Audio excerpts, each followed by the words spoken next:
Ladies and gentlemen, the following segment of the podcast is presented exclusively by Hillsdale College.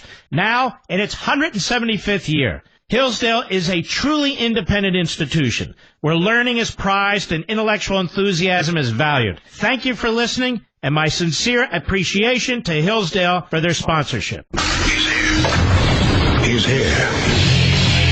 Now, broadcasting from the underground command post, deep in the bowels of a hidden bunker, somewhere under the brick and steel of a nondescript building, we've once again made contact with our leader, Mark Levin. Hello, everybody. Mark Levin here. Our number, 877-381-3811, 877-381-3811. You know what the two lead stories are tonight all over the news? That Donald Trump Jr. has reached some kind of deal to testify before the Senate Intelligence Committee, and that Don McGahn is subpoenaed by Gerald Nadler, and if he doesn't show up and testify, despite the executive branch's raising objections, then he will be held in contempt. So this is all nonsense. Who really cares, to be perfectly honest with you? What they're doing to McGahn and the White House is outrageous. What they're doing to Don Jr. is outrageous. You ought to hear the top of the news that I have to listen to. Is it CNN? What the hell is it, Mr. Producer? Oy. It's real low class. It's real low class.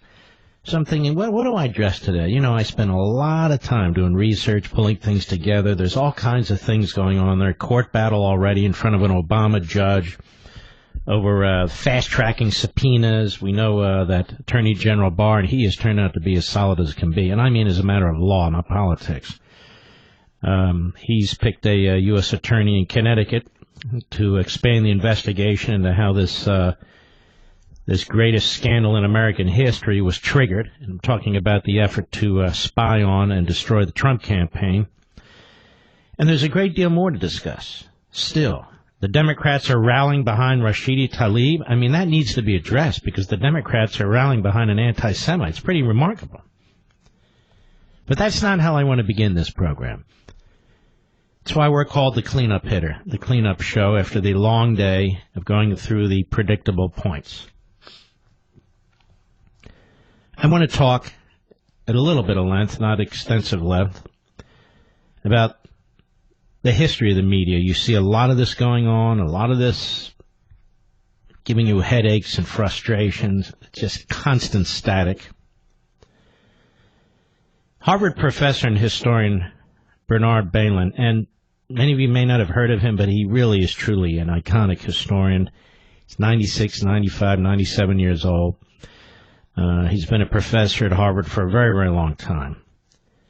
He's likely studied more of the early pamphlets, pre-revolution, Revolutionary War pamphlets, than any other scholar in America. And what did he find about our earliest reporters, if you will? That, quote, influential in shaping the thought of the revolutionary generation were the ideas and attitudes associated with the writings of Enlightenment rationalism. Do you think anybody in the media today knows what Enlightenment rationalism is? No. Writings that express not simply the rationalism of liberal reform, but that of enlightened conservatism as well. And pamphlet after pamphlet, these American writers cited John Locke on natural rights and on the social and governmental contract, Montesquieu and later Delholme, on the character of British liberty and on the institutional requirements of its attainment, he writes. Do you think there's a reporter today who knows anything about any of those men? Now, the pamphlets, of which there were several hundred between 1750 and 1776, where Bailyn writes, explicit as well as declarative, and expressive of the beliefs, attitudes, and motivations, as well as of the professed goals of those who led and supported the revolution. And they confirmed that the revolution was, above all else, an ideological, constitutional struggle, and not primarily a controversy between social groups undertaken to force changes in the organization of society. This is a quote. This is very important. They were not interested in fundamentally transforming America. They were interested in expressing their liberty, their unalienable rights. It confirmed that intellectual developments in the decades before independence led to a radical idealization and rationalization of the previous century and of the American experience, and that it was this intimate relationship between revolutionary thought and the circumstances of life in 18th century America that endowed the revolution with its peculiar force and made of it a transforming event. So therefore, as I point out, while the revolution was undeniably a transforming event, it was not about fundamental transformation of American civil society itself, as Barack Obama would proclaim about his own election.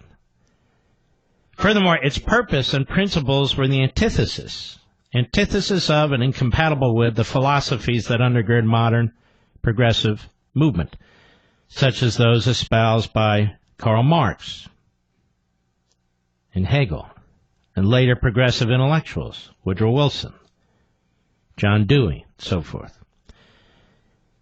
Professor Balin makes the critical point that what was essentially involved in the American Revolution was not the disruption of society, with all the fear, despair, and hatred that entails, but the realization, the comprehension and fulfillment of what was taken to be America's destiny in the context of world history. The great social shocks that in the French and Russian revolutions sent the foundation of thousands of individual lives crashing into ruins had taken place in America in the course of the previous century, slowly, silently, almost imperceptibly. Not as a sudden avalanche, but as myriads of individual changes and adjustments would have gradually transformed the order of society. By 1763, the great landmarks of European life had faded in their exposure to the open wilderness and environment of America. But until the disturbances of the 1760s, predecessors to the Revolution, these changes had not been seized upon as grounds for a reconsideration of society and politics. And so by the end of 1776, Americans came to think of themselves as in a special category, uniquely placed by history to capitalize on, to complete and fulfill the promise of man's existence. The changes that had overtaken their provincial societies, they saw, had been good. Elements not of deviance and retrogression, but of betterment and progress. Not a lapse in primitivism, but an elevation to a higher plane of political and social life than had ever been reached before. Balin writes, it was the most creative period in the history of American political thought. Everything that followed assumed and built upon its results. And so you see, ladies and gentlemen, when the Democrat Party, when the media, when the progressive left rejects our history, they're rejecting everything that followed from that history and all that was built upon its results. Balin states that the pamphlets published before and during the Revolution and American independence were so important that, quote, everything essential to the discussion of those years appeared, if not original, then in reprints in pamphlet form. The treaties, the sermons, the speeches, the exchanges of letters published as pamphlets, even some of the most personal polemics, all contain elements of this great transforming debate. Are we having a great transforming debate today, ladies and gentlemen? More on that in a moment. Indeed, Balin writes, expressing vigorous, polemical, and more often than not considered views of the great events of the time, proliferating in chains of personal vituperation and embodying to the world the highly charged sentiments uttered on commemorative occasions, pamphlets appeared year after year and month after month in the crisis of the 1760s and 1770s. More than 400 of them, bearing on the Anglo-American controversy, were published between 1750 and 1776. Over 1,500 of them appeared by 1783. I'm giving you some of your history, about how we got freedom of the press. Now, one of the great pamphlets, of course, and one of the great pamphleteers was Thomas Paine.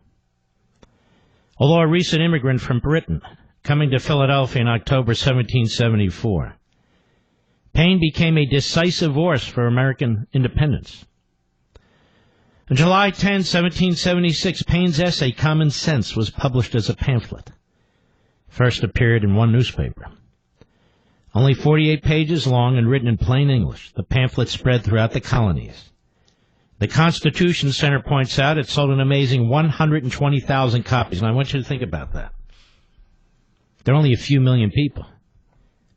And an estimated 500,000 copies by the end of the Revolution.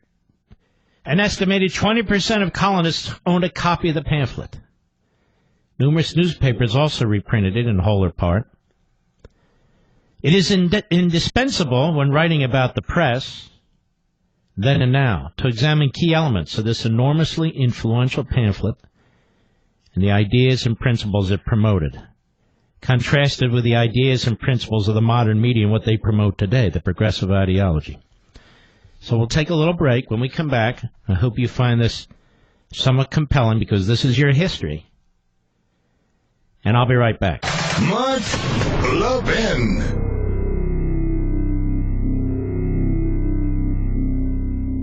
Since its founding in 1844, Hillsdale College has provided students with sound learning of the kind essential to preserving our civil and religious liberty. Now, I want to tell you about Imprimis, the free monthly speech digest of Hillsdale College. Imprimis is dedicated to educating citizens and promoting civil and religious liberty by covering important cultural, economic, political, and educational issues. First published in 1972, Imprimis is one of America's most widely read publications in support of liberty, with more subscribers, 3.9 million, than the Wall Street Journal and the New York Times. And recent Imprimis publications have addressed issues like free speech, the regulation of big tech, mental illness, and the American medical insurance system. And because America's founding principles are so important, Hillsdale offers Imprimis absolutely free of charge to anyone who requests it. That's right, you can subscribe to Imprimis for free.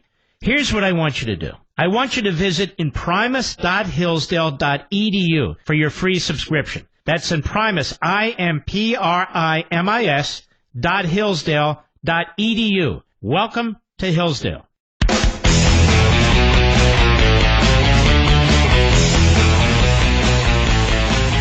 It was really fascinating, by the way, writing this book, getting deep into the history of the press, moving into various surveys and polls, studying propaganda, studying pseudo-events,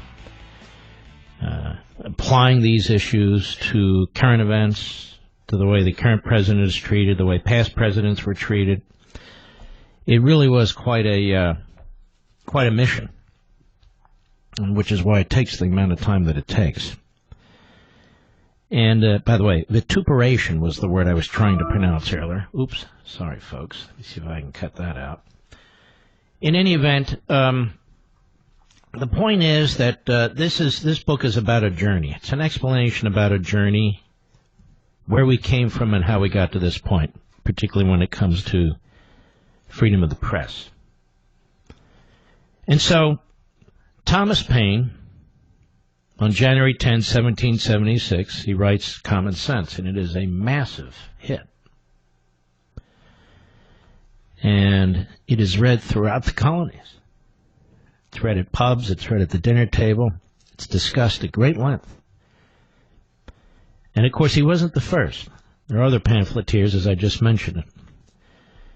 And what were they pushing? They didn't pretend to be seeking objective truth in terms of news. They sought to be promoting objective truth in terms of principles of philosophy. Unlike the media today, which pretends, at most of them, to be seeking objective truth, but is pushing the opposite of what the original printers, pamphleteers, newspapermen were printing and pushing. They're pushing the opposite. So he writes this, and it's profound. Some writers have so confounded society with government as to leave little or no distinction between them, whereas they're not only different, but of different origins. Society is produced by our wants and government by our wickedness. The former promotes our happiness positively by uniting our affections. The latter negatively by restraining our vices. The one encourages intercourse, the other creates distinctions. The first is a patron, the last is a punisher. Society in every state is a blessing, but government, even in its best state, is but a necessary evil. In its worst state, an intolerable one. For when we suffer or are exposed to the same miseries by a government, which we might expect in a country without government, our calamity is heightened by reflecting that we furnish the means by which we suffer. And as the colonies increase in population and distance grows between members of society, and as public concerns multiply, a government of representatives small in size and confined in power becomes necessary, writes Paine, to, quote, establish a common interest with every part of the community, and they will mutually and naturally support each other. I draw my idea of the form of government from a principle in nature which no act can overturn. That is, that the more simple anything is, the less liable it is to be disordered, and the easier repaired when disordered. Paine believed in the primacy of individual liberty. He was hostile to large institutions and averse to taxation and government regulation.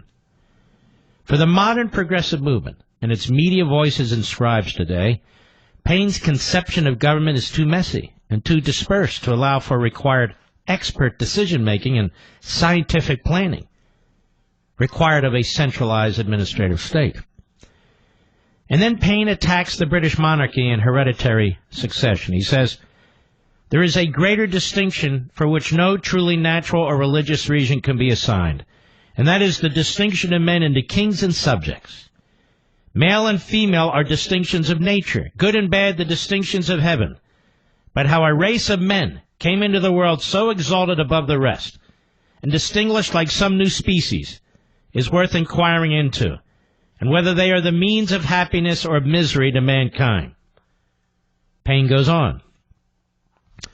England, since the conquest, hath known some few good monarchs, but grown beneath as much larger number of bad ones.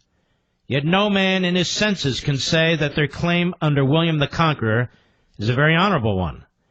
A French bastard landing with an armed banditti and establishing himself King of England against the consent of the natives is in plain terms a very paltry, rascally origin. It certainly hath no divinity in it. However, it is needless to spend much time in exposing the folly of hereditary right, if there are any so weak as to believe it. Let them promiscuously worship the ass and lion, and welcome. I shall neither copy nor their humility nor disturb their devotion. So, the progressive and modern media would agree with Paine's condemnation of monarchy and hereditary succession. But what of the enormous power exercised today by lifetime appointed judges, who micromanage more and more of society? Unelected bureaucrats employed by scores of government departments and agencies who legislate not through elected members of Congress but the issuance of untold regulations and rules. And the surrendering of sovereign legal and policy authority to international organizations, thereby conferring governing decisions to organizations that exist outside the Constitution's framework. Is this a Republican design of representative government of which Thomas Paine and his fellow countrymen would approve? Yet this is the design, an increasing reality of progressive governance promoted by the modern mass media. This book comes out in 1 week.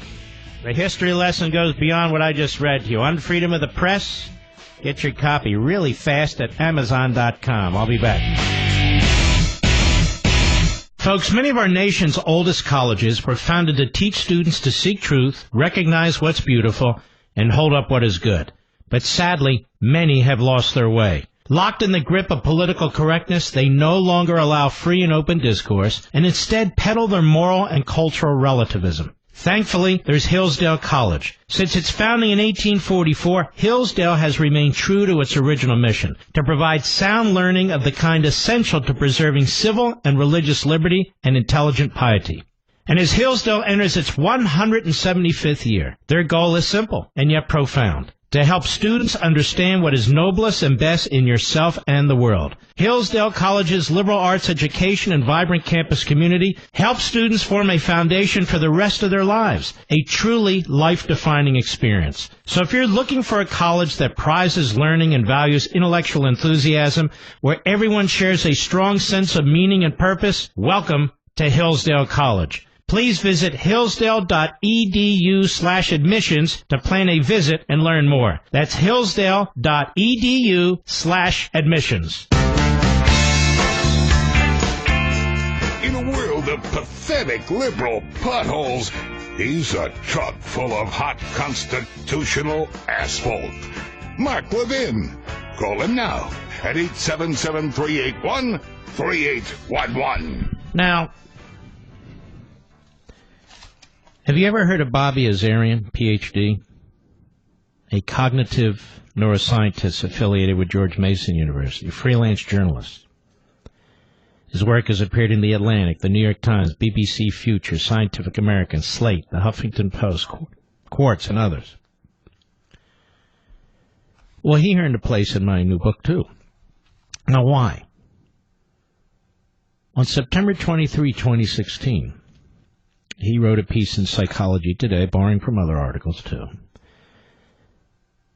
Again, I'm trying to show you how things have changed over time. The seriousness of the pamphleteers back in the pre- and revolutionary period and the revolutionary period, and now this. And he said in the Psychology Today that, quote, the only thing that might be more perplexing than the psychology of Donald Trump is the psychology of his supporters. You, the American people, tens of millions of you. In their eyes, that Donald can do no wrong. Even Trump himself seems to be astonished by this phenomenon. Azarian, therefore, undertake the superhuman task of psychoanalyzing tens of millions of the president's supporters. He does it with some help from his lofty perch at Psychology Today. And he writes, so how exactly are Trump loyalists psychologically or neurologically different from everyone else? What's going on in their brains that makes them so blindly devoted? And he argues there's four possibilities. The Dunning-Kruger effect. Some believe that many of those who support Donald Trump do so because of ignorance. Basically, they're underinformed or misinformed about the issues at hand. Second possibility is hypersensitivity to threat. Science has unequivocally shown that the conservative brain has an exaggerated fear response when faced with stimuli that may be perceived as threatening. These brain responses are automatic and not influenced by logic or reason. Fear keeps Trump's followers energized and focused on safety. Or a third possibility, terror management theory. When people are reminded of their own mortality, which happens with fear-mongering, they will more strongly defend those who share their worldviews and national or ethnic identity and act out more aggressively towards those who do not. And by constantly emphasizing existential threat, Trump creates a psychological condition that makes the brain respond positively rather than negatively to bigoted statements and divisive rhetoric. First, I thought this was tongue-in-cheek, must be some kind of joke. But it wasn't. Or the fourth and last possibility, high-attention engagement. Essentially, the loyalty of Trump supporters may in part be explained by America's addiction with entertainment and reality TV. He keeps us on the edge of our seat, and for that reason, some Trump supporters will forgive anything he says. They're happy as long as they're kept entertained. But don't worry, the author of this, Azarian, assures us that these explanations do not apply to all Trump supporters. In fact, some are likely intelligent people who know better, but are supporting Trump to be rebellious or to introduce chaos into the system. They may have such distaste for the establishment and Hillary Clinton that their vote for Trump is a symbolic middle finger directed at Washington.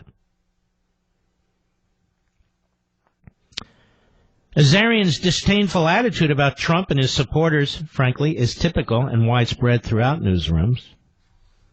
The Democratic Party press is incurious about and even blind to objective truth and reality that surrounds them. That's how they miss the 2016 election, ladies and gentlemen. That's how they miss everything. Is this interesting to anybody? I hope so. And these are just little nuggets, little taste here and there of what's in Unfreedom of the Press. I'll tell you what I found fascinating when I was doing my research. There was a piece by William Ron, believe it or not, CBS News digital political correspondent. And he wrote right after the election, November 11, 2016. Here's in part what he said. Listen to this. The mood in Washington press corps is bleak, and deservedly so. It shouldn't come as a surprise to anyone that, with a few exceptions, we were all tacitly or explicitly with her, meaning Hillary, which has led to a certain anguish in the face of Donald Trump's victory. More than that, and more importantly, we also missed the story. After having spent months mocking the people who had a better sense of what was going on. This is all symptomatic of modern journalism's great moral and intellectual failing. Its unbearable smugness. Trump knew what he was doing when he invited his crowds to jeer and hiss the reporters covering him. They hate us, and have for some time. And can you blame them? Journalists love mocking Trump supporters. Remember what I just read from Azarian. We diagnose them as racists in the way Dark Age clerics confused medical problems with demonic possession. Journalists at our worst see ourselves as priestly caste. We believe we not only have access to the indisputable facts, but also a greater truth, a system of beliefs, divined from an advanced understanding of justice. This is all whitelash, you see. Whitelash. Trump voters are said to be racist and sexist, so there must be more racists and sexists than we even realized. Journalists increasingly don't even believe in the possibility of reasoned disagreement, and as such ascribe cynical motives to those who think about things a different way. As a direct result, we get it wrong with greater frequency. Out on the road, we forget to ask the right questions. We can't even imagine the right question. We go into assignments too certain that what we find will serve to justify our biases. And he was right, wasn't he? And his wise counsel has fallen on deaf ears, hasn't it? In fact, after he wrote this, the Democratic Party press, after Trump's election, unleashed a relentless and hellish campaign of insult and condemnation against the president and against the people who voted for him. And this, in part, is what Unfreedom of the Press is about. Why did I start off with this book today? By the way, it comes out in 1 week. Why did I start off with this book today? I'll tell you why. I've been thinking about this. I have an interview with Sean Hannity Friday night on his program. I have an interview with Jesse Waters that will air Saturday. On my own program, Pete Hegseth and I on Life, Liberty, and Levin will be discussing this. Fox and Friends on Tuesday. Brett Baer on Tuesday. And more.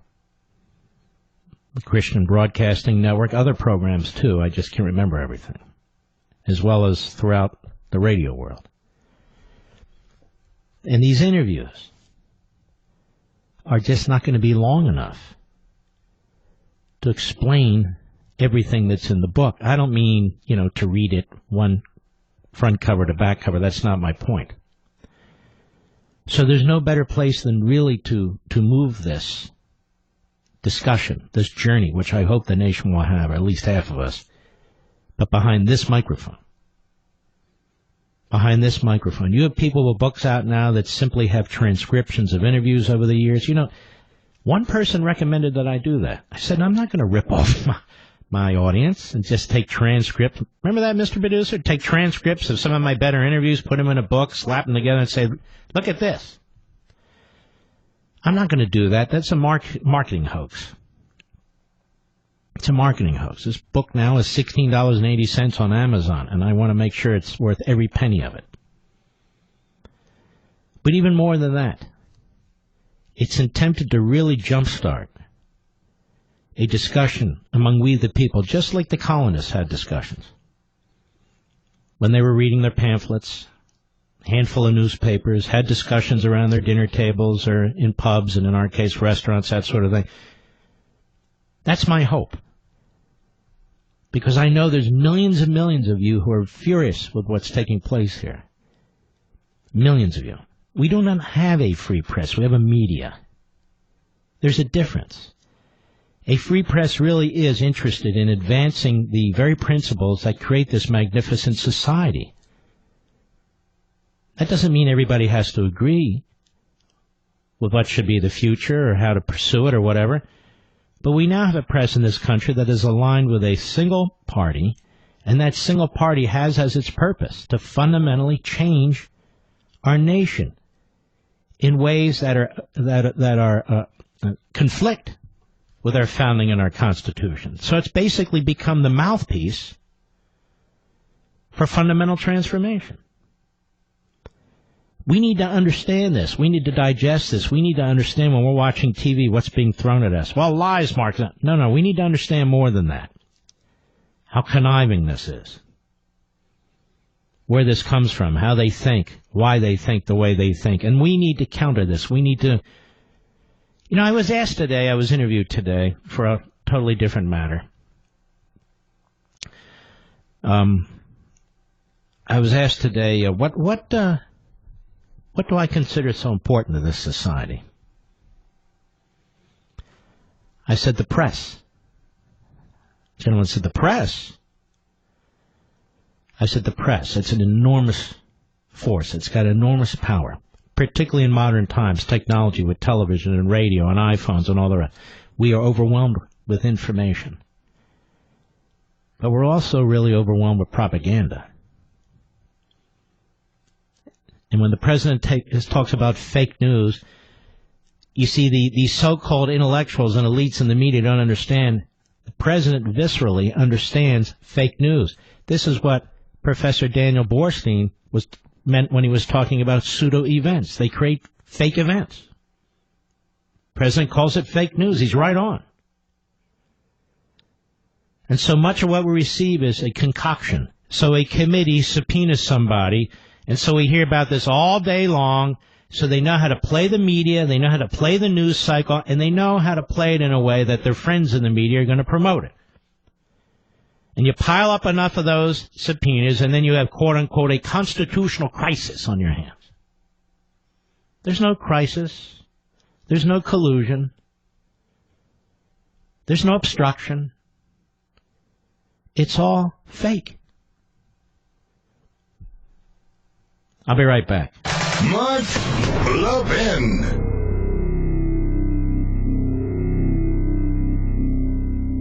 Every human being has a common problem. How do I live well? Our happiness and well-being depends on how we answer that question. Hillsdale College President Larry Arnn argues that the best book ever written on this subject is Aristotle's Nicomachean Ethics. And a new free online course from Hillsdale College shares Aristotle's teachings that will help you lead the most complete, happy life possible. Register for this free course, Introduction to Aristotle's Ethics, How to Lead a Good Life, featuring lessons from the greatest self-help book ever written at levinforhillsdale.com. In just 10 on-demand videos, each only 30 minutes long, you'll learn how to confront the chief obstacles to happiness and make the choices that build good character. Aristotle presents a guide for securing a virtuous life. And if you take this free course from Hillsdale and heed Aristotle's advice, your life will change for the better. You can learn how to lead a good life just as every Hillsdale College student does. It's yours for free at levinforhillsdale.com. That's Levin for Hillsdale.com.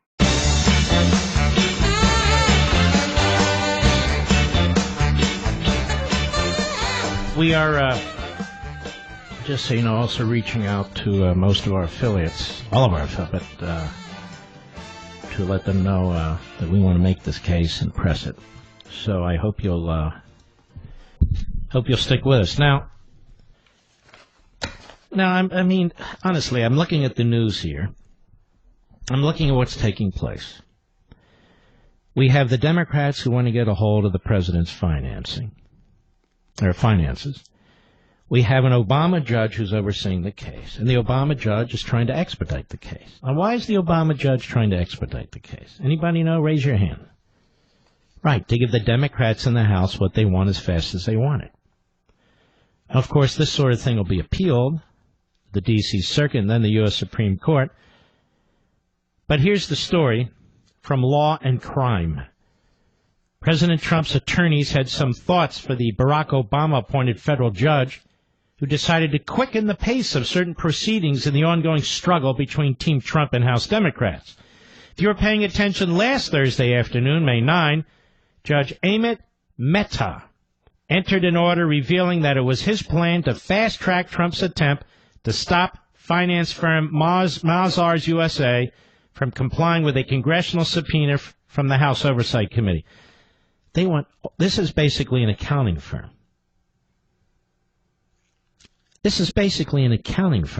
And Elijah Cummings wants all this incredible, detailed information about the president's private finances, his communications. It's really so outrageous. Mehta said he was notifying the parties that the court intends to advance plaintiff's motion for preliminary injunction to trial on the merits, consolidate issues into a hearing because the count can discern no benefit from an additional round of legal arguments. So he's cutting out part of the process and combining what he's arguing. You make all your arguments in one combined argument. Last Thursday at 4 p.m., the court notified the parties that the hearing on plaintiff's motion for a preliminary injunction, that is the president's lawyers saying, stop them, would also be the final trial on the merits. Because the hearing is tomorrow, the court's consolidation will force plaintiffs to try their case on only 4 days' notice with no discovery, with little opportunity to assemble evidence, before defendants have filed a single pleading with no idea which facts are actually in dispute and without a round of briefing focused on their merits, they began. By the way, have you noticed how little this is covered by the fake news? While plaintiffs understand the court's desire to decide this case efficiently, resolving it in this way and on this schedule will severely prejudice plaintiffs. Put simply, proceeding in this fashion will deny plaintiffs a full and fair opportunity to assemble a record and brief the merits of their constitutional claim. Why is the judge in such a hurry? Again, he wants to deliver for the Democrats in the House. It's an Obama judge.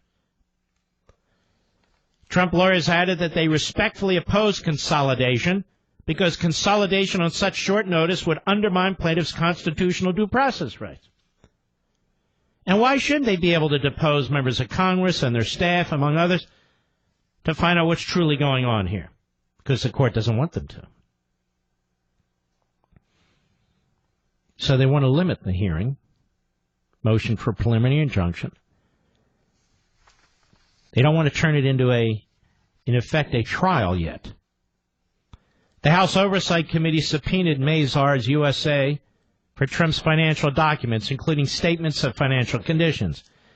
And we read that to you. It's really incredibly outrageous.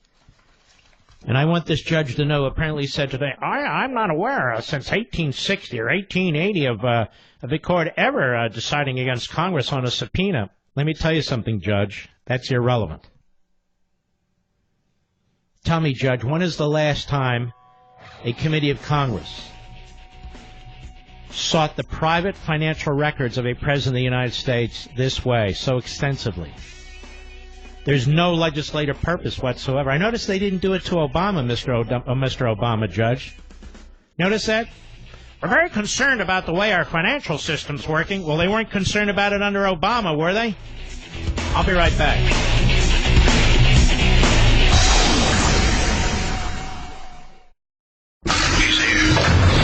He's here.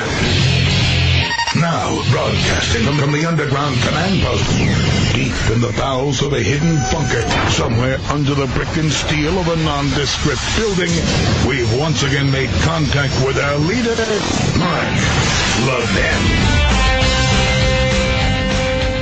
Hello, everybody. Mark Levin here. Our number, 877-381-3811, 877-381-3811. All day long. Not all day long. All year long, all last year long, all day long since this man has been elected president of the United States. All we talk about is the Democrat agenda, the media agenda, collusion, obstruction, subpoenas, court cases about subpoenas. On and on and on and on. It has no positive effect on society, none.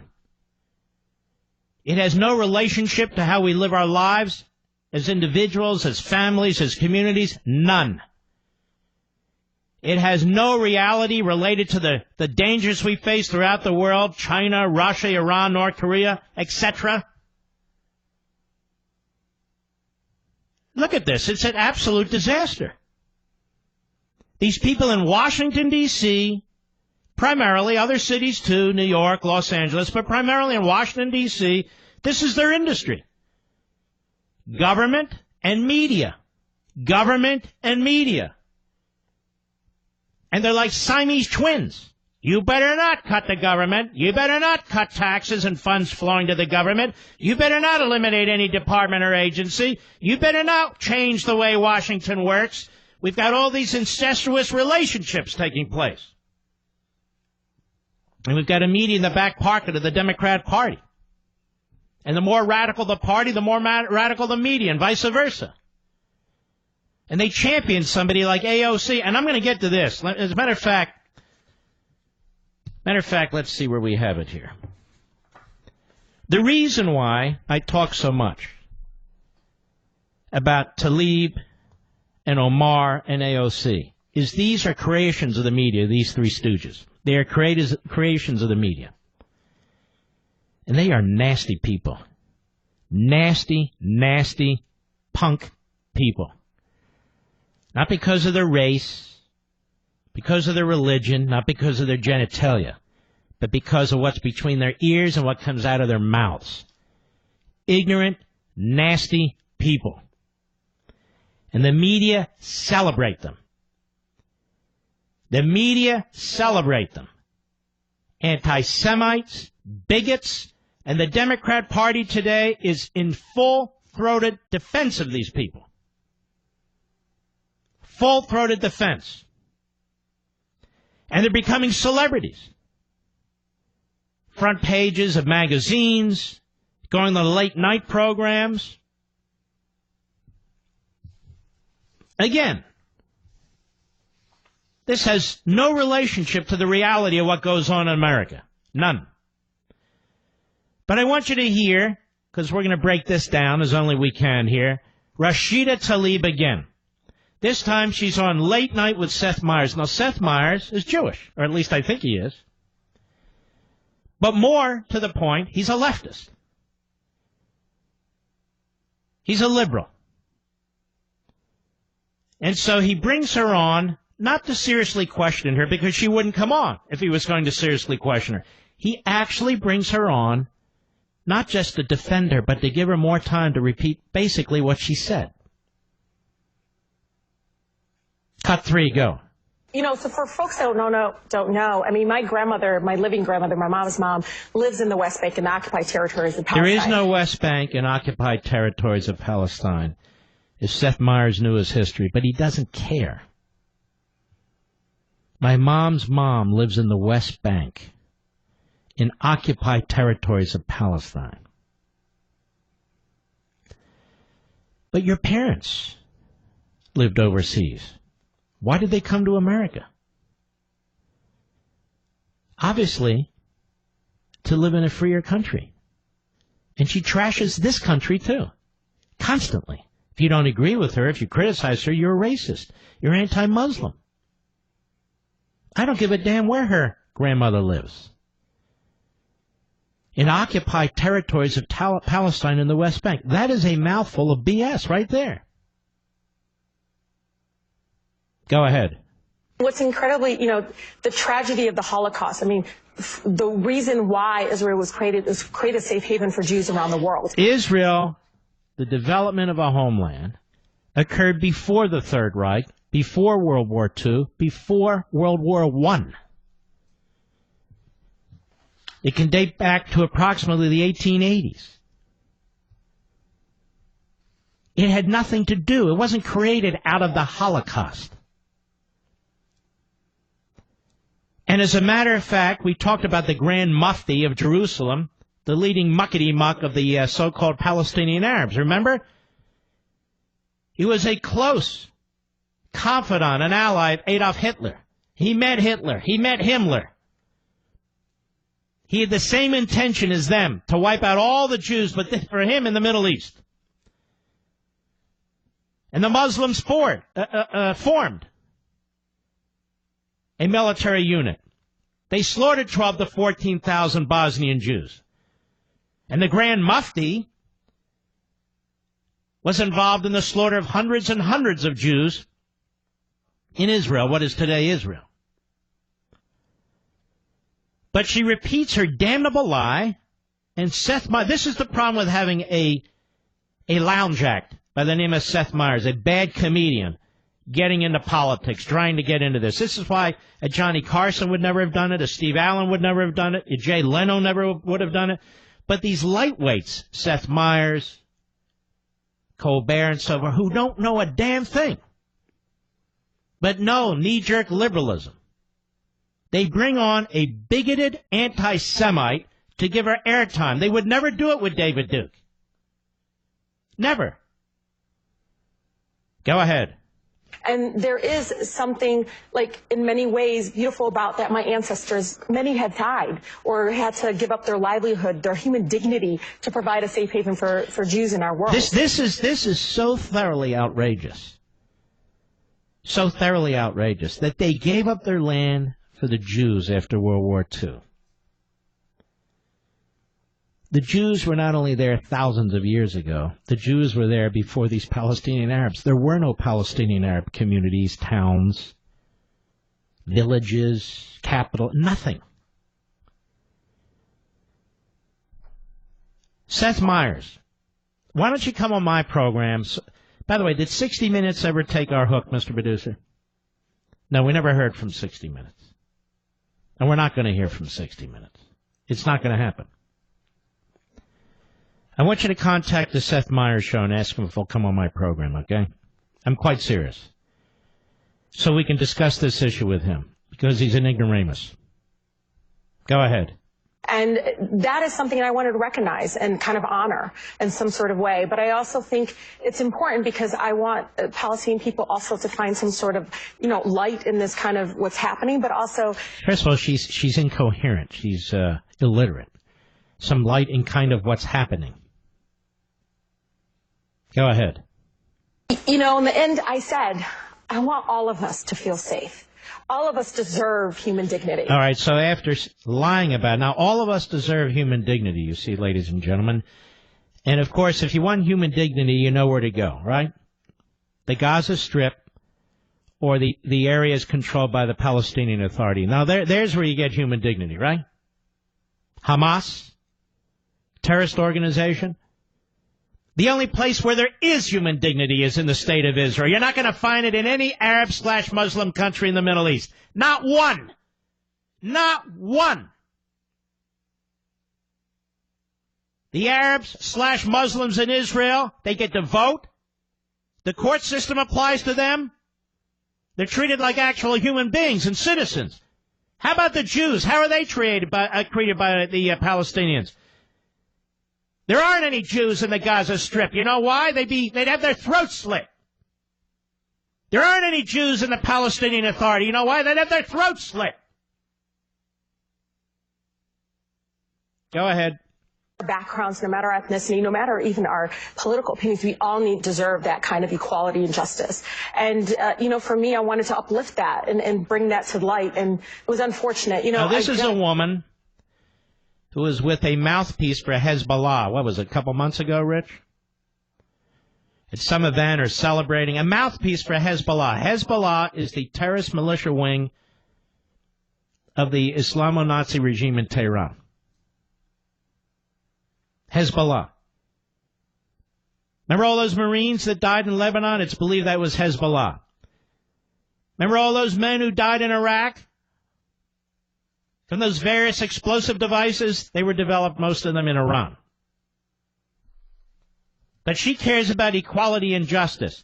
She doesn't talk about equality and justice in the Arab world or in the Muslim world in the Middle East. Not once. No.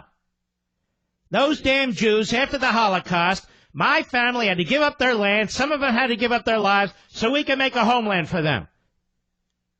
She is sick, and she's a liar. Go ahead. Friend who's like, hey, next time, really clarify, maybe talk like a fourth grader, because maybe the racist idiots would understand you better. That's the problem. See, we're all MFers here. Remember that?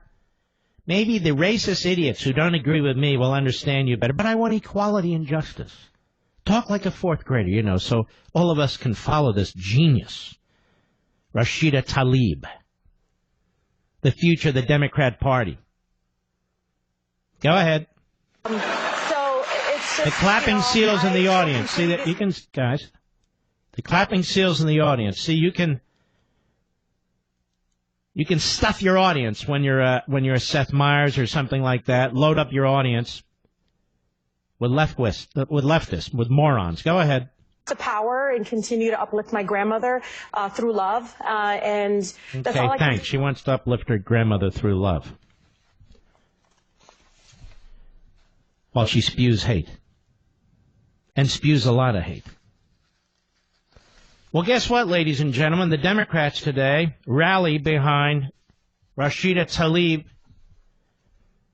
They rally behind her. New York Post. Democratic leaders were rushing to the defense of freshman Congresswoman Rashida Tlaib on Monday after she got blasted by Republicans, including President Trump, for comments she made about Jews moving into Palestine after the Holocaust. Quote, Republicans' desperate attempts to smear Representative Rashida, misrepresent her comments, are outrageous, tweeted House Speaker Nancy Pelosi. President Donald Trump and House GOP should apologize to Representative Tlaib and the American people for their gross misrepresentations. There's Nancy Pelosi. Nancy Pelosi defending an anti-Semite. Second time now. Her and Omar. With that phony resolution. Speaking to The Hill in an email, House Majority Leader Steny Hoyer said, if you read Representative Tlaib's comments, it's clear that President Trump and congressional Republicans are taking them out of context. They must stop, and they owe her an apology. Well, there's an independent thinker, and also low IQ. What about it, Steny Hoyer? What about her history lesson? What about it, Nancy Pelosi? What about her history lesson? You two are everywhere, but you refuse to come on any of my shows. Why is that? Why are you such damn cowards? I'll even talk to you as a fourth grader, to quote the great Tlaib. Tlaib, a Palestinian-American who represents districts in Detroit, was criticized over the weekend by House Republicans, including Minority Whip Steve Scalise and Republican Conference Chair Liz Cheney, for comments she made on the Yahoo News podcast, Skullduggery. And the two idiot so-called reporters, Isikoff and Klayman, interviewing her, didn't even have the ability to confront her with facts and history. With facts and history. She says, appearing Friday, well, I'm not going to repeat. We played it already. Numerous Democrats rallied behind Tlaib after Trump fired off his tweet. So here we have Trump, who's accused of being an anti-Semite and a racist, pointing out an anti-Semite and a bigot, and they attack him. Trump. Numerous Democrats rallied behind Tlaib after Trump fired off his tweet. Her supporters included Representatives Mark Pocan, Democrat Wisconsin, Earl Blumeyer, Democrat Oregon, and Ilhan Omar, bigot, Minnesota. Tlaib and Omar are the only two Muslim women in Congress. What's that have to do with anything? What's that have to do with anything? This is another transparent attempt to sow division between minority communities and distract from your own criminal behavior by smearing a Muslim woman, Omar tweeted. She's sick.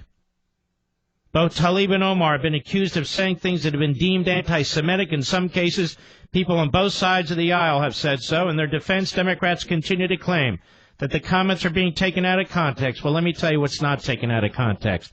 She's now lied about the history of that area. That the poor Palestinians, they gave up all their land so the Jews could come back after the Holocaust. And as a result, they're now the victims. That's not what happened. The Jews began moving back into the area about 150 years ago. Arabs started to follow them because they wanted jobs and so forth, as the Jews were actually creating functioning communities. That's what was taking place. Liar. I'll be right back. Mark Levin.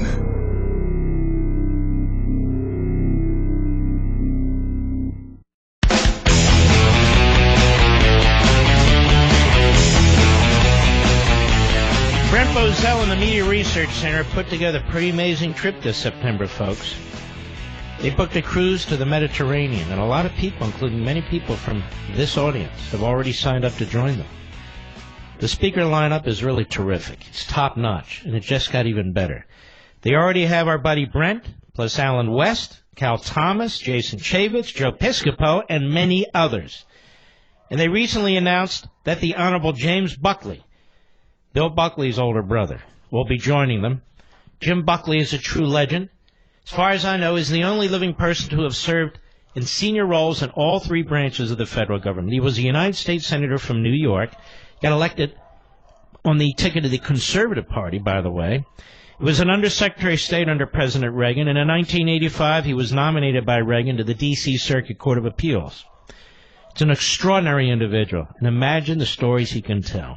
And I recommend right now that you go to mrccruise.com and read Judge Buckley's bio. And by the way, isn't it time to give yourself a gift, a vacation, you and your spouse, your significant other, whomever? Isn't it time, seriously, to take a little rest from all this, to join these wonderful people on their cruise? I'm telling you, give yourself a present.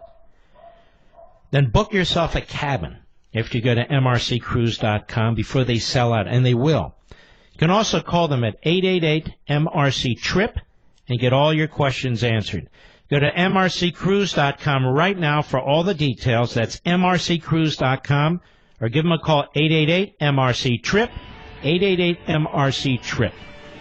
It's going to be a fabulous trip. You know, the food's going to be wonderful, the cruise, the places you stop are going to be wonderful, but even more, you're going to be on this cruise with people of like mind and have wonderful discussions and make forever friendships. I know, that's what happens on the MRC cruises. 888-MRC-TRIP. Stay with us. We'll be right back.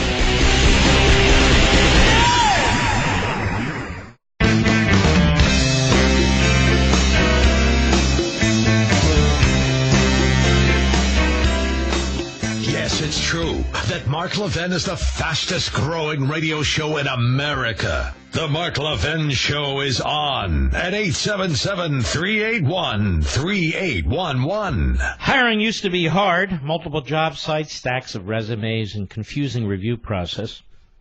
But today, hiring can be easy, and you only have to go to one place to get it done. ZipRecruiter.com/Levin, Levin. ZipRecruiter sends your job to over 100 of the web's leading job boards, but they don't stop there. With their powerful matching technology, ZipRecruiter scans thousands of resumes to find people with the right experience and invites them to apply to your job. As applications come in, ZipRecruiter analyzes each one and spotlights the top candidates so you never miss a great match. ZipRecruiter is so effective that 4 out of 5 employers who post on ZipRecruiter get a quality candidate through the site within the first day.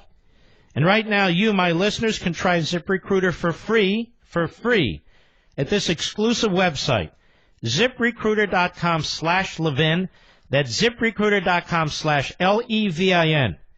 ZipRecruiter.com/Levin, because ZipRecruiter is the smartest way to hire, and that's for sure.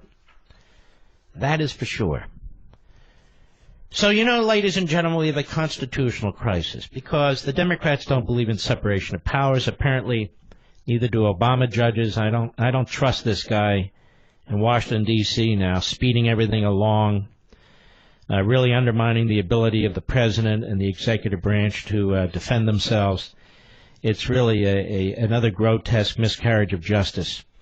And we are swamped with these Obama judges that have tried to thwart the president's policies, legitimate policies on immigration, his legitimate policies on EPA regulations, just one after another. These district court judges think they have all this power. They put in injunctions. They do other things to prevent the president of the United States from implementing his policies that he was elected on. Under some subterfuge, they come in with some pretext. But you know, because the president seeks to defend the office of the presidency and the executive branch, and he seeks to defend himself from these outrageous subpoenas flying in every direction, which are all part of the Democrat Party's 2020 campaign opposition research. Of course, the media play along. The media and the Democrats claim we're in a constitutional crisis. Here we have a montage from Newsbusters. Cut 4, go. If it's a constitutional crisis, that sounds bad to me. So now you hear the term constitutional crisis. You know, you hear this word constitutional crisis. A little constitutional crisis. What exactly counts as a constitutional crisis? Are we in a constitutional crisis? Is this a constitutional crisis? I think it's a constitutional confrontation. Constitutional stress test. Constitutional showdown. Constitutional confrontation. Confrontational crisis. Do you agree with Chairman Nadler that the country is currently in a constitutional crisis? Yes, it's a constitutional crisis, okay? Constitutional crisis is no longer a hypothetical. The country is in a constitutional crisis. The official Trump constitutional crisis. Folks, a constitutional crisis. Behind door number 2, you have a constitutional crisis. Ever wonder what a constitutional crisis looks And like? by the way, folks, these are the same people who brought you collusion. Remember? Collusion, collusion, collusion, collusion, obstruction, obstruction. Now we have a constitutional crisis, crisis, crisis. Do you ever wonder why people are able to put these montages together, and we do too, and we play them for you? Why all the media outlets sound exactly alike? Why they use exactly the same words? Have you ever wondered why? They're all progressives. They're all social activists. That's what these newsrooms have become. Again, we don't have a free press. We have a media. If you've heard one, you've heard them all. The strength with which these montages underscore the point is really quite remarkable. I don't play them because they're funny. I play them because they prove a point. Go ahead. Total end of democracy. Well, open your eyes. If this is a constitutional crisis, how can Democrats not move forward with impeachment hearings? We have the option of impeachment, and we think this is a constitutional crisis. Start impeachment proceedings. Why not pursue impeachment? Why are you resisting? Some people would argue we've been in a constitutional crisis since Donald Trump was elected president. Since he was elected president, we've been in a constitutional crisis. This is your media. Media. It's absolutely sickening. And then, of course, they celebrate people like AOC. They even give her initials, AOC, like LBJ and JFK, RG3. AAH. 29 years old and as dumb as they come. In a rally in Washington, D.C. yesterday on the new Green Deal, or the Green New Deal, it's all red. It's all one form of Marxism or another. Cut 10, go. It was reported today that this weekend, for the first time in human history, we have reached atmospheric levels of carbon at 415 parts per million. Now let's stop a second. What does that mean? And how do we know it's the first time since the beginning of man? We're not even clear when the beginning of man began. Did they keep records? Were they chiseling them on the cave walls? How do we know this? We have no damn idea. None. But it doesn't matter. Go ahead. This has never been seen in recorded human history. In fact... So how long back does recorded human history go? She said it's never been seen, right, Mr. Producer? In human history. It's the first time in human history. And now this has never been seen in recorded human history. Well, which is it? Human history or recorded human history? And what the hell are they talking about? Go ahead. Eric Holthus, a journalist, said simply about this measurement and development, we do not know a planet like this. What? We do not know a planet like this? What does that mean? You know, there's an infinite number of universes, which means there's an infinite number of planets. How would we know a planet like this? We've never gotten outside of our own universe. What are they talking about? I feel like this is a bad Star Trek movie. Or bad Star Trek program, I should say. Go ahead. The last time our planet hit 415 was in the Pliocene period. Oceans were 90 feet higher. Bacteria wait a minute. So why aren't they 90 feet higher right now, Mr. Producer? Let's keep listening. You know, I've come to conclude that the dumber the politician, you know, like Al Gore, the more they talk about this stuff. Go ahead. We have never seen before roamed the earth. Humans did not exist. We have never seen a planet like this. What are you rambling? Well, if humans didn't roam the earth and we have a higher 415 per parts per million of atmospheric levels of carbon, we've never seen anything like this, but humans are roaming the earth. I believe there's 7 billion of us. All kinds of mammals, reptiles, all kinds of things are roaming the earth. So what the hell are you talking about? And why am I asking her? Go ahead. And a planet like this is exactly what we are going to get. And it is exactly why must they always tear down things, always looking for things to attack the status quo, to attack society, always talking in emergency terms, we don't act quickly, and we got to act now, and put aside all your thinking, or you're a denier, or a racist, or whatever. Just let's all rush into the void together. You've got to be nuts if we don't. We only have 2, 3, 4 years because the planet's going to be dead in 12 years, and I'm not joking, but I am joking. Bernie Sanders picks it up today. We really only have a short time. Do you know how old the Earth is, for God's sakes? It's over 3 billion years old. We only have 2 years, 3 years to get this done. 2 years or 3 years to put this in place. Otherwise, we're finished forever. Now, these are people, ladies and gentlemen. These are people, ladies and gentlemen. They can't tell the damn weather 10 days from now. It might rain, it may not rain. It's a long-term forecast. We don't know. But we do know this. Death in 12 years. I mean, and they really want to create a stampede, you see. They really want you to surrender your liberty. They really want you to surrender your property. They want you to surrender your free will. To them, this girl is a nut. Did I say nut? Yes, he said nut. Go ahead. Are going to inherit from previous generations if we do not act. Who is she talking to exactly? I'd be curious to know.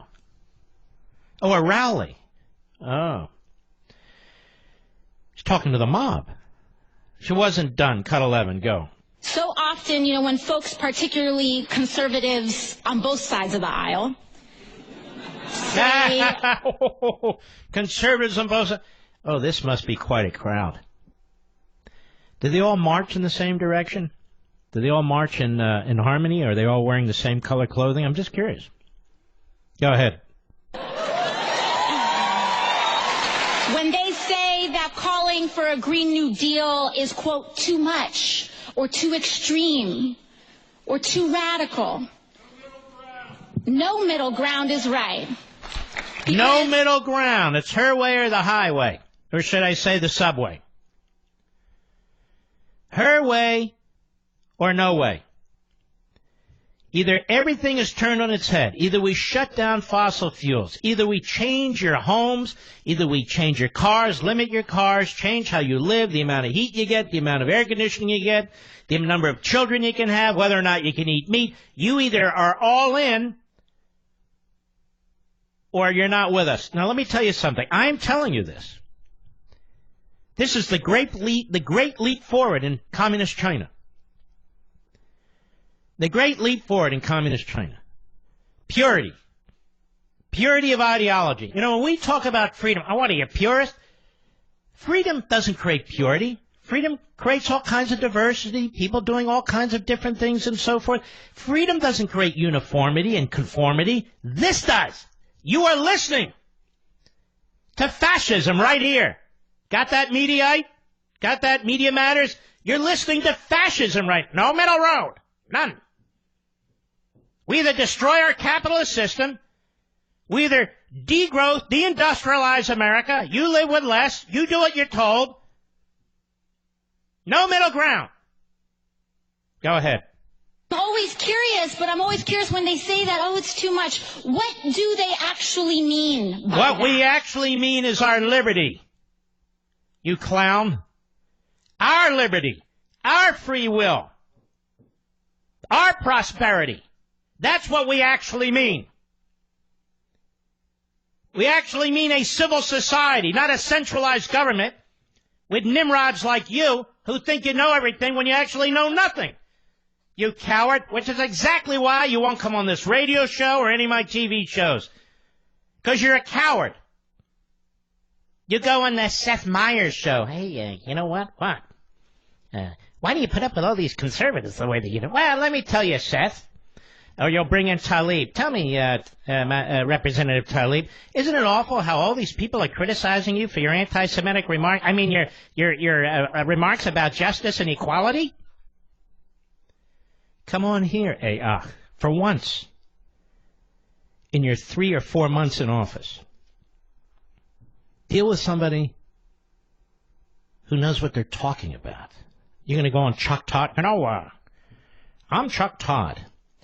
And even though I don't know a damn thing about climate or meteorology or physics or anything of the sort, having almost graduated college with a political science degree, listen, we're not allowing any man-made climate change deniers on our show. No. How about these physicists? No, not them. How about this PhD? No, they don't know what they're talking about. Too ignorant. I can't allow them on my program. Go ahead. Is 100% clean and renewable energy too much? Are you out of your mind? Do you support nuclear power? Because as far as I know, that's 100% clean. But it's not renewable. It creates all kinds of waste. So what is it that you're proposing? While you're destroying capitalism, you expect capitalism to create what you demand that it create? And all the people that... No! Am I right? Yes! I'll be right back. Mark Levin.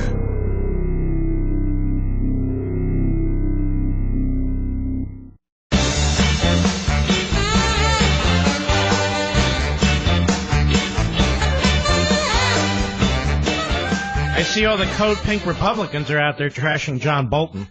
Like the president doesn't make decisions. John Bolton does. Are these people stupid? President's in charge. If you know anything about Trump, he's in charge. But they don't care. The Code Pink Republicans. Wow, you get us into another war. They act like the left. We don't get us into wars. People attack us. People threaten us. People try to undermine our national sovereignty, our national security, our economic system. We don't go around looking for wars. That's what the left says. I'm sick and tired of these Code Pink Republicans. They sound like AAH. You know, I don't know where to start. You'd think with hard evidence from Mueller that there was no collusion, the Democratic Party media would finally back off and crawl back into the hole they came from. But instead, they're saying it's not over, that the fight's just getting started. Well, guess what? We're ready to fight, too. Now, if you listen to my shows for any length of time on Levin TV, you know I'm unapologetically pro-Constitution, pro-liberty, pro-America. I've always told you what I'm about, then I break down the stories I think you need to hear. And the media are furious that we pull all these people away from watching them on Levin TV. So where does it end? It ends when you say enough is enough. And come check out what we're doing on Levin TV. Right now you can get a full 30 days to watch every show on the Blaze TV network, including Levin TV, absolutely free. If you decide to stick with us, use promo code Levin, Levin, to get a full year for less than $8 a month. Start your free trial now. Start your free trial now. Give us a call at 844-LEVIN-TV, 844-LEVIN-TV. Or you can go on the website, blazetv.com, blazetv.com. Either way, you really ought to get started. 844-LEVIN, that's Levin TV. Let's get back, shall we? Let's get back. More on her rally. Cut 12, Mr. Producer. That's Ayach. Go. For years of denial and years of abdication of leadership and responsibility, we finally are stepping into that void. What void, you idiot? Stepping into what void? To do what? What are you talking about? Do you even know about photosynthesis? Did you actually take science in 8th grade? Do you know anything? We're going to step into that void, ladies and gentlemen. And what are you going to do in that void? All you little radical left-wing kooks, what are you going to do? We're going to change the technology. You're incapable of doing anything. You don't actually work in technology companies, do you? What is it that you're going to do exactly? Go ahead. For ourselves, and we will change this country, and we will change the future to be more just. Because the logic that we are fighting against right now, this is not just about putting solar panels on our homes. We are fighting against a logic that says poisoning and giving communities cancer is okay. Nobody says it's okay, you dimwit. This is the future of the Democrat Party. Her, Omar, Tlaib. Oh, wow. The Three Stooges of the left. That'll be fine. I'll be right back.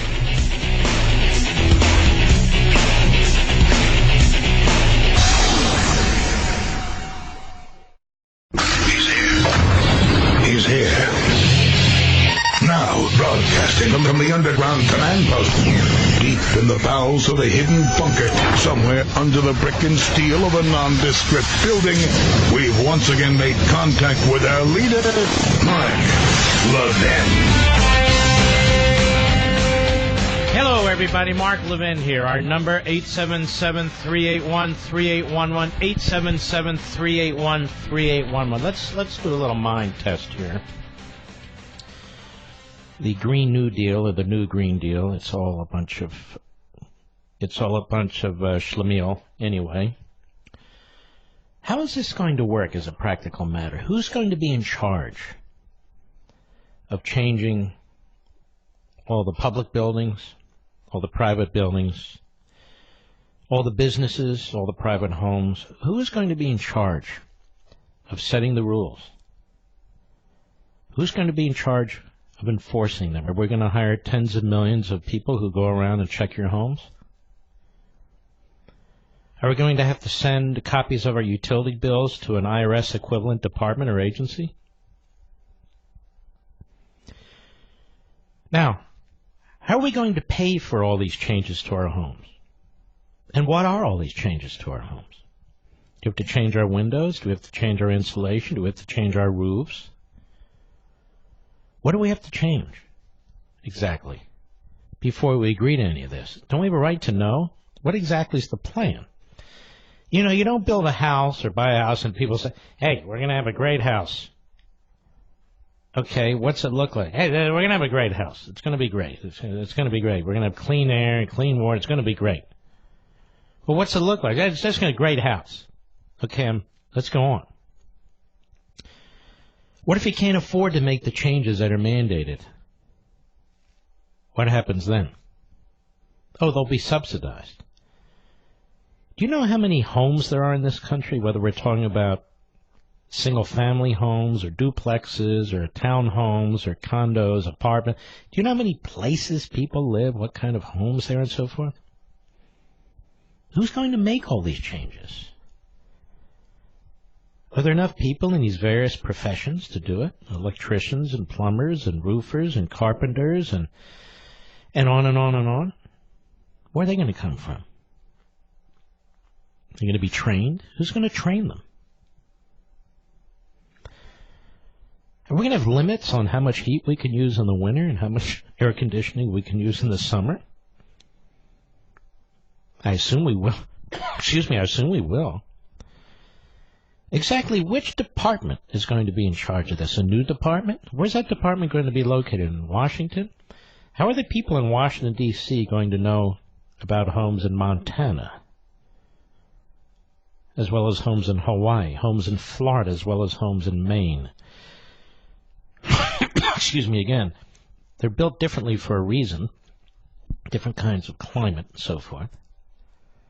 It's very complicated, isn't it, ladies and gentlemen? What happens with new homes? Will all new home construction and architecture have to be approved by the federal government? Will it?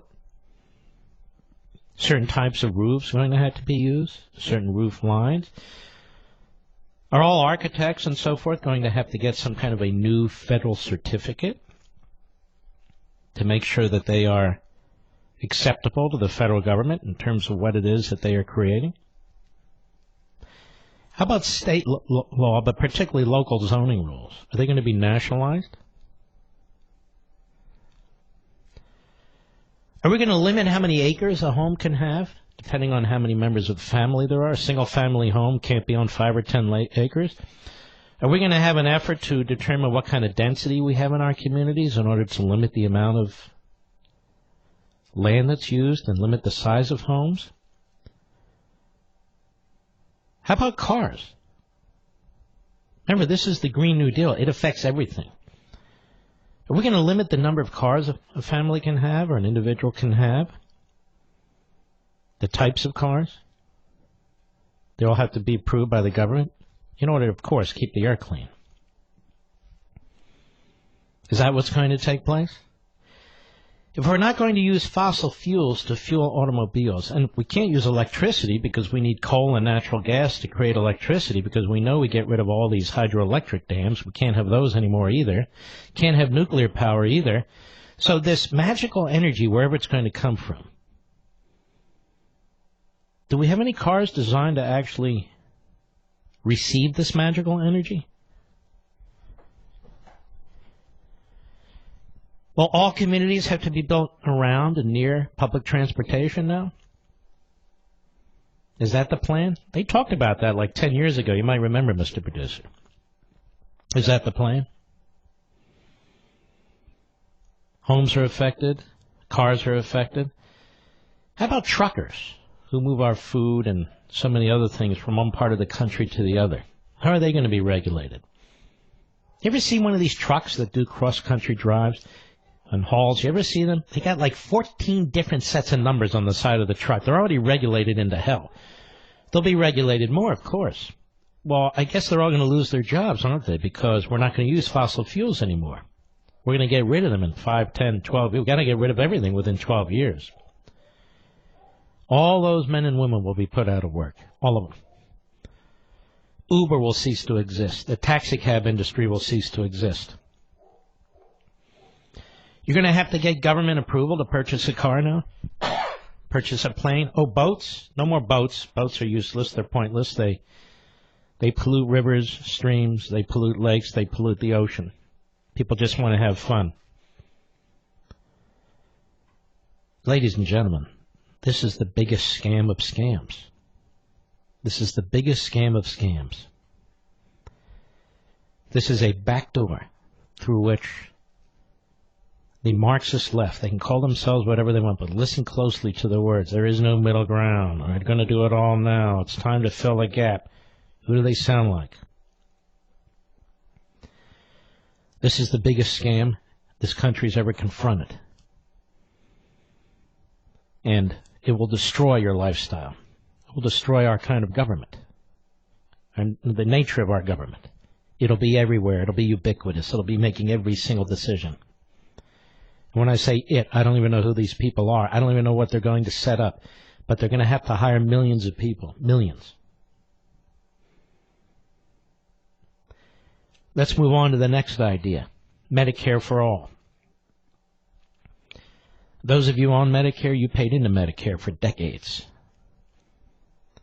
Those of you who work for a living, I'm not talking about everyone on the dole now. Those of you who work for a living, you've been paying into Medicare for your entire work career. All of a sudden, that's all going to go away. Poof! None of it will matter. Because Medicare for all means Medicare for nobody. They're so dishonest about what they're doing, they have to call it Medicare for All because they know you seniors like Medicare. They're going to eliminate Medicare. They're going to eliminate Medicaid. They're going to eliminate all this stuff.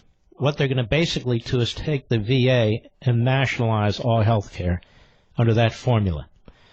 Government-controlled hospitals, government-controlled doctors, for that matter, government-controlled nurses. You're all going to have to get your licenses down the road.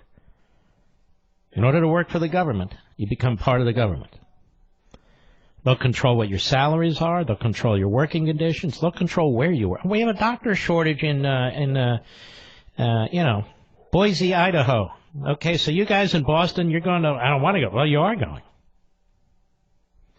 Your life ceases to be your own because, healthcare's a right now. And so the only way to implement a right is to compel other people to lose their rights. Doctors, nurse practitioners, all up and down the medical profession line, which of course will create shortages because nobody's going to want to do it.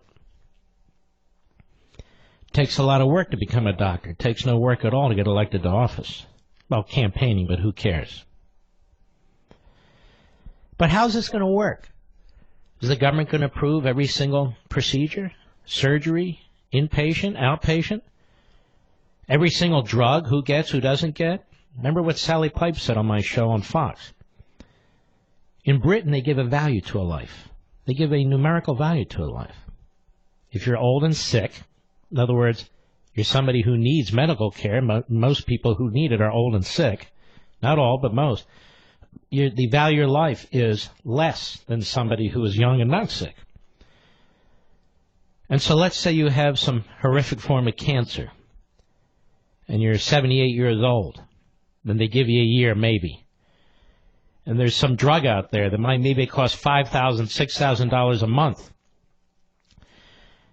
And they value your life below whatever the cost of that drug is over a 6 to 12-month period. You're not going to get it. That's the way it works in Britain. So you'll spend your last days fighting the bureaucracy in the federal government to try and get a drug. It'll make the insurance companies look like Santa Claus by the time they're done. So for the patients, it's rationing, it's shortages, and it's wait times, and for many it's too late. All the compassion in the humanity is removed because everybody's working on a clock, everybody's reporting to the federal government, everybody's having to fill out forms, and everybody's in a hurry. They don't know why they're in a hurry, but everybody's in a hurry. And who's going to be in charge of this? Who's going to run Medicare for all, single-payer, national, universal system, free medicine for everybody? Who's going to run it?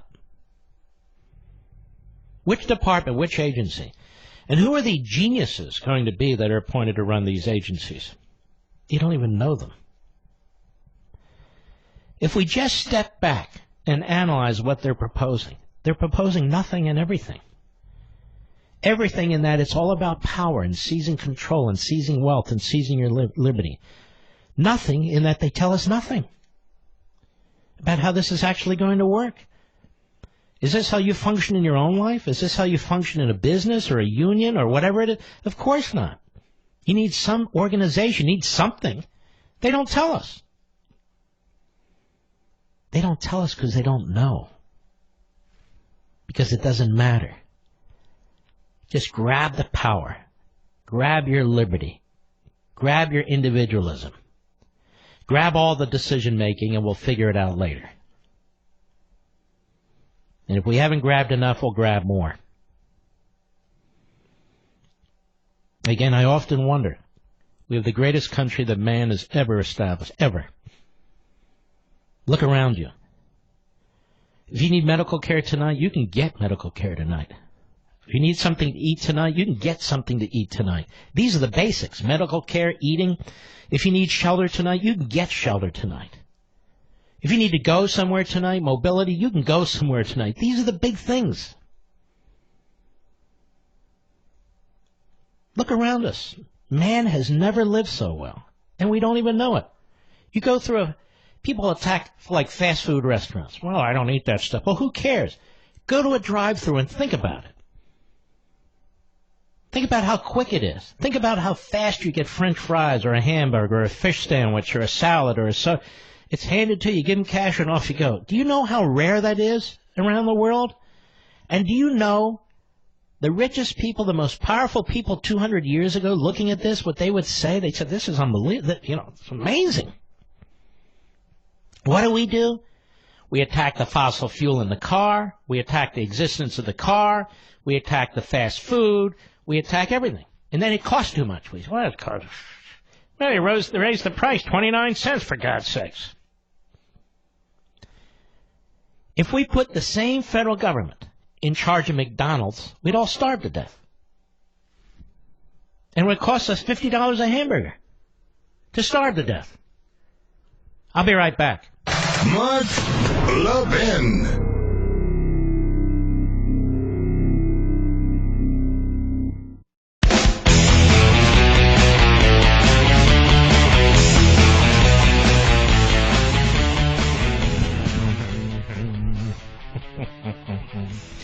What a freak show we're living through, ladies and gentlemen, and it is that. It's an absolute freak show, and the biggest of the freaks, quite frankly, Bernie Sanders. Now, this guy, 20 years ago, a guy that honeymooned in Moscow wouldn't have a chance at even being a senator, maybe 30 years ago, let alone a serious candidate within the Democratic Party. But there you have it. Bernie Sanders yesterday, let's go with cut 13. And by the way, I don't like all these cuts, but it makes more sense than reading what they say. You get to hear these idiots. Cut 13, go. When you're dealing with the future of the planet and making sure that our kids and our grandchildren have a healthy and habitable world in which to live, I don't know how you see, this is how it works. They stand for a healthy and habitable world, kids and our grandkids. Is there a Marxist or socialist regime on the face of the earth where you want your kids to live? No. Why? Because it's not healthy and it's not habitable. That's why. That's why. I shudder to think. This is such a magnificent time we live through with technology all around, and we even have anti-technology. What are we going to do? We're all going to lose our jobs. Do you see the unemployment numbers? They're the lowest in modern history. The more technology we develop, the lower the unemployment. New assembly lines, new fabrication, new painting, maybe new wheels, new transportation. Everything relates. I mean, I feel like we're surrounded by Neanderthals. Some on the left, some on the other side. Just let it be. Let the people be. Leave us alone. Let us produce. Let us create. Let us have commerce among us, voluntary activity among us. We don't need to be regulated all the time. We don't need to be bullied and pushed around all the time. We don't need 29-year-olds screaming in our ears that in 12 years the world's coming to an end. We don't need an old man from Vermont, an old commie, telling us about the utopian days, the magnificent days of centralized planning, and how everything is free and everybody lives so beautifully, and we're all dancing in flower fields and all the rest. It's just insanity. Why destroy the greatest system on Earth and replace it with the worst system on Earth? It's not hard to destroy things. It's hard to build things. Bernie Sanders is incapable of understanding our economy. Most of us are incapable of understanding our economy. People are doing things every day. They're doing them right now as I speak that we don't understand, and yet they're going to improve our lives. They're going to improve our lives. We think we know everything. We know very little as an individual. As a collective, doing our own thing, the system works. And what's the glue that holds it all together? Believe it or not, it's freedom. When's the last time Bernie Sanders talked about freedom rather than free things? What's the last time the Three Stooges talked about freedom rather than free things? They're two different things. They're two different. For somebody to get something they haven't worked for means somebody else has to do the work for them to get something they haven't worked for. It's that simple. And they call this is justice and equality. It's not justice and equality. It's fascism. Or some kind of ism. All these magnificent things that we're surrounded ourselves. You get up at 2 in the morning, you can't sleep, and you want to get a cup of coffee. You can get a cup of coffee. You can get in your car and you can go. There's things that we do in this society we take for granted. And there's more things we could do in this society if the government would get the hell out of the way. I'll be right back.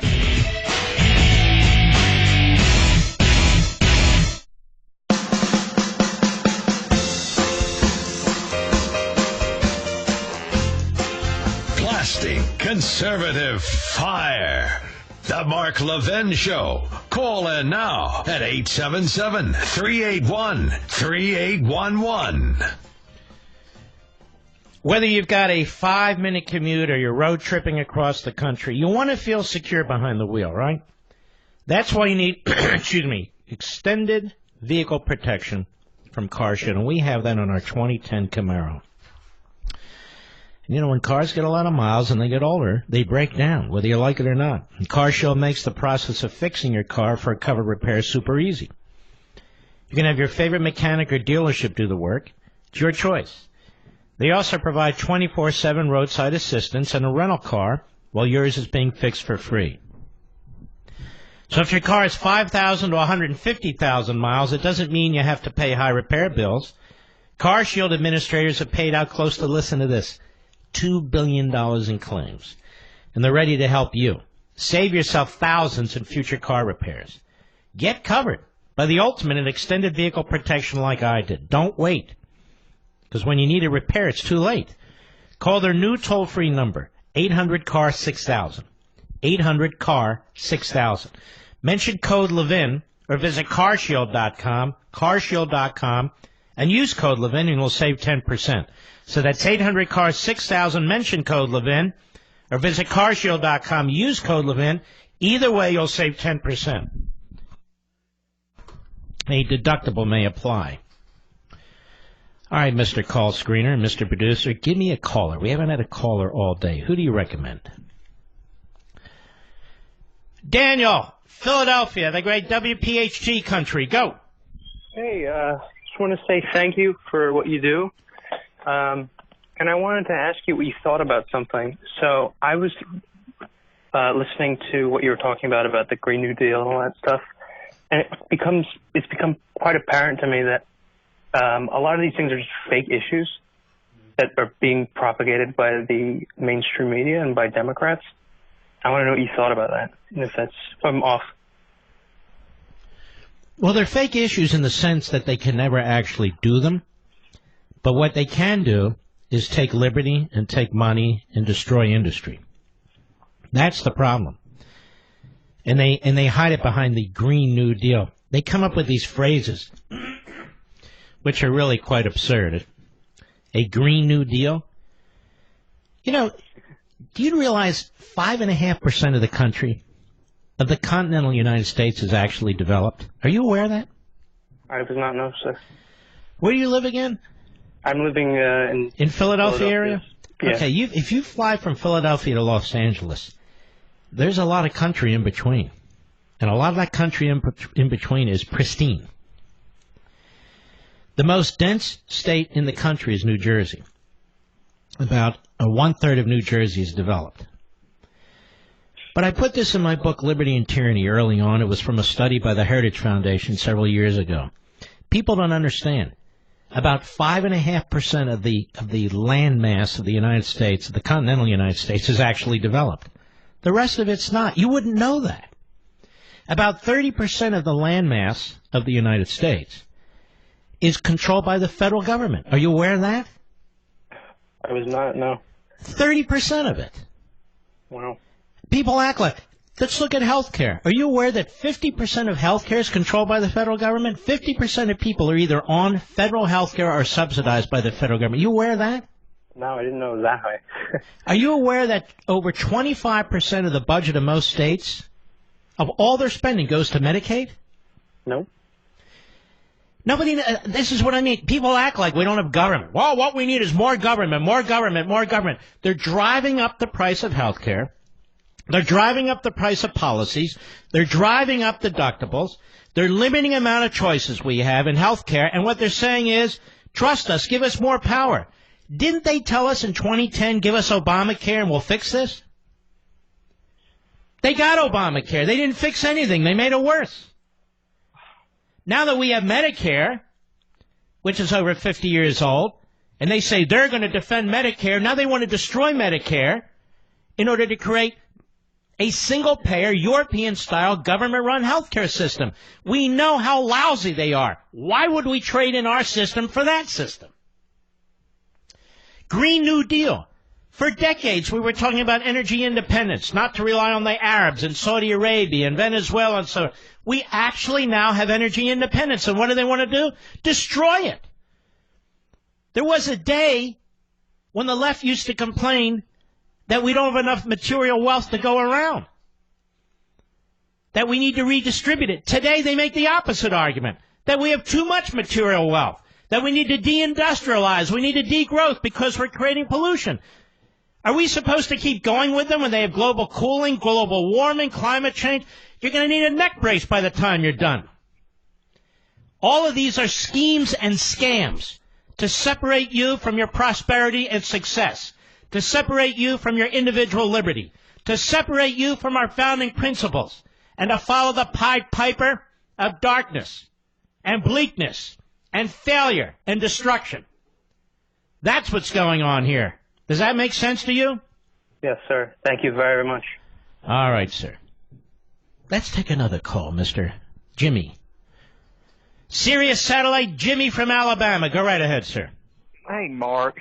I just want to thank you so much for everything that you do.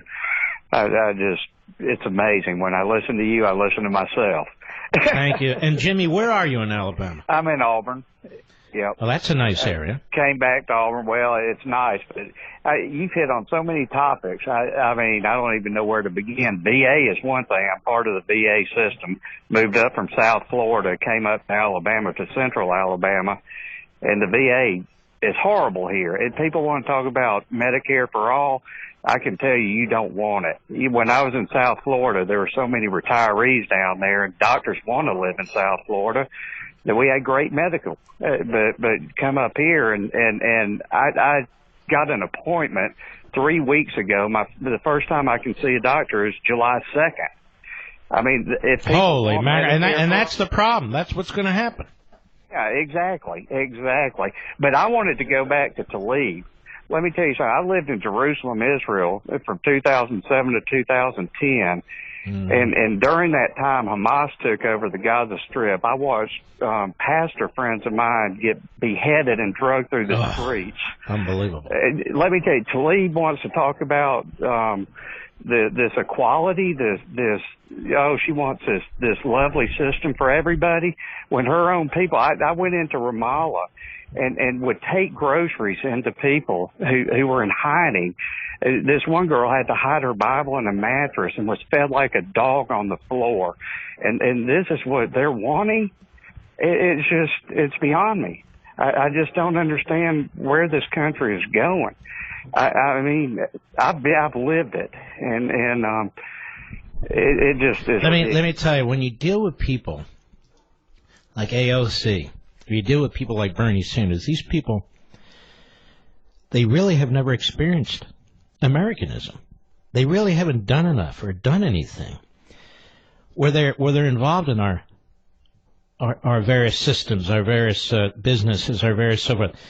They sit back and they make allegations. They sit back and they talk about theories and abstractions, but they've never really participated in the American system. When you look at Talib and you look at Omar, these people are coming here with a very, very big chip on their shoulder. And I don't know what motivates them, but they hate the very country that they come to. They hate the very system in which they are now members of Congress. And I've just reached the point, it's not really up to me to figure out their psychological issues.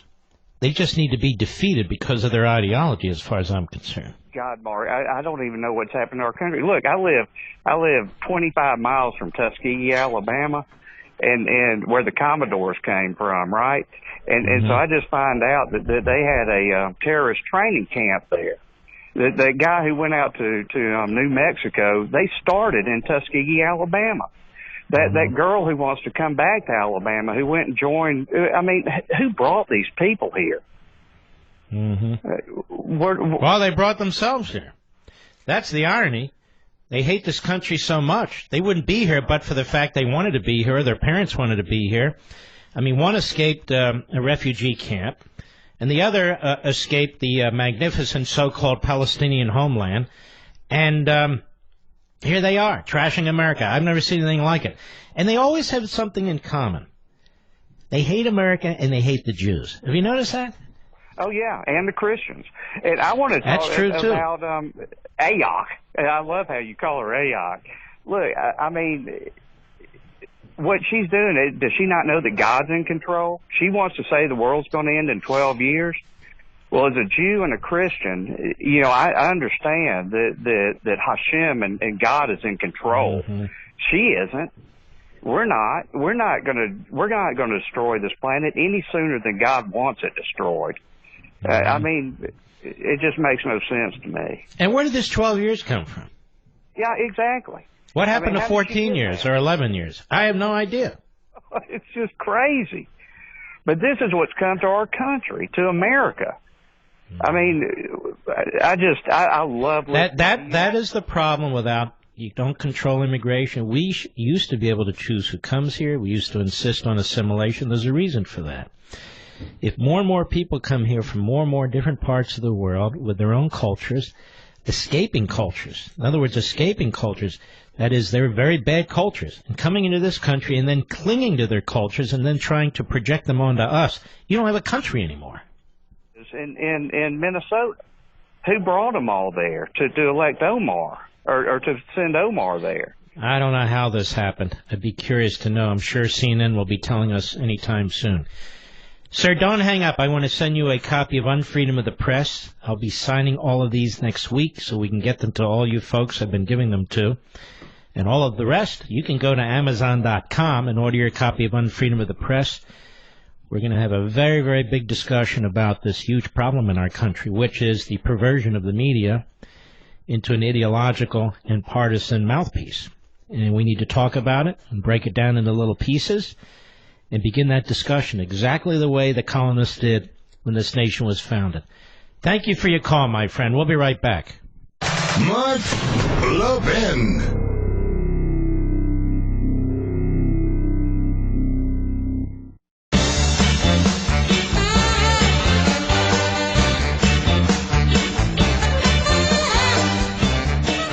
Ah, yes. A little bit of happiness is a good thing, isn't it? You know, since getting my X chair, I love spending time in my office. I never realized how comfortable my old office chair was till I sat in an X chair. Now I have the comfort and support my body needs, and because of that, I'm more productive than I ever imagined possible. X chair's secret is the dynamic variable lumbar support, or DVL. This patented feature is what sets the X chair apart from every other office chair in the world. Ideal posture and support equals comfort. And when you're comfortable, the hours spent in the office honestly fly by. Switching to an X chair is the smartest business investment I've ever made, and it can be yours too. You need to feel the DVL difference for yourselves. X chair is on sale now for $100 off. Even Barney likes it. Hear him in the background? Just go to xchairlevin.com right now. That's xchairlevin.com. Or call 1-844-4XChair. X-Chair comes with a 30-day, no questions asked guarantee of complete satisfaction, and you can finance your purchase for as little as $30 a month. Go to xchairlevin.com and use code XWheels, and you'll receive a free set of the new X Wheels with your chair. So that's xchairlevin.com, xchairlevin.com, or give us a call. 1-844-4XChair. Oops, that was the microphone. 1-844-4XChair. I've often said, Mr. Producer, we are quasi-professionals here. Every day we're working on it, aren't we? We do our best. Who else do we have, Mr. Producer? Charles in Brooklyn, New York, on the Mark Levin app. How are you? Very well, Mr. Levin. How are you? Very well, thank you, sir. I'm calling about the Green New Deal. I'm a mechanical engineer who's been involved for quite a number of years in building systems design, commonly called HVAC. And the fact is that going back to the oil crisis, or oil embargo, I should say, and so-called energy crisis in the early 70s, there was a push, a start to really ramp up the efficiencies of systems and buildings themselves. Was spearheaded by an engineering organization called ASHRAE. And over the years, these standards have been adopted by codes all across the United States, and national codes as well as local codes, and have been implemented consistently. And New York City has a section in the DOB totally devoted to making sure for new construction, when plans are submitted, they meet either the prescriptive requirements of the code. Typically, it's ASHRAE and some modifications to it. It's adopted by states. New York State also adopted ASHRAE. And but 20 years ago, under the U.S. Green Building Council, a program called LEED was implemented that allows buildings to be accredited to certain efficiency standards. So all this sustainable design is always ongoing, is always improving. It's realistic, where manufacturers can meet minimum energy efficiency requirements with equipment that's produced. Buildings can put solar panels on, photovoltaics, whatever they can do to create more efficient, safe, and usable buildings. So the concept is not new. So what this Green New Deal does just, tries to just be irrational about the whole approach. But, yeah, it'll rip it up from the bottom, and you'll have to start all over. And national zoning, I'm not into that. Are you? And what if they're wrong? And then every damn home, every damn business. I mean, I don't think people understand the extent of the expense and the dislocation, and you have to tear these systems out of your ceilings and everything. I mean, this isn't so simple. So my point is that these systems have been meeting minimum efficiency standards that have... But they want to change the standards. That's the point. That's my point. And these it's not like... the lack of efficiency costs money as well. Anybody who has, cars, you want to go from 20 miles a gallon to 80 miles a gallon. Efficiency costs is a life cycle item that benefits one economically when applied correctly. That's all I'm saying. I don't know a lot of the details of what they want to do, but if it's lunacy, if it makes no economic sense, then obviously it shouldn't be implemented. And my point was just to alert you and your listeners. I think you're giving us excellent information, but honestly, I think we already know. I think we already know that when they come in and they want to change systems and all the rest, this is a massive undertaking, and I don't. And the end result is absurd. The idea that man is having such an enormous impact on the climate is just stupid. It is unproven, no matter what they say, no matter how many times they say it. All right. Good show. Good callers. I thank you all. Great listeners, too. We salute our armed forces, police officers, firefighters, and emergency personnel, and all you great heroes out there.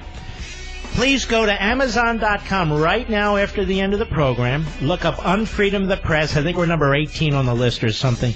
Help us push it into the top 10 before release. It's up to you. See you tomorrow.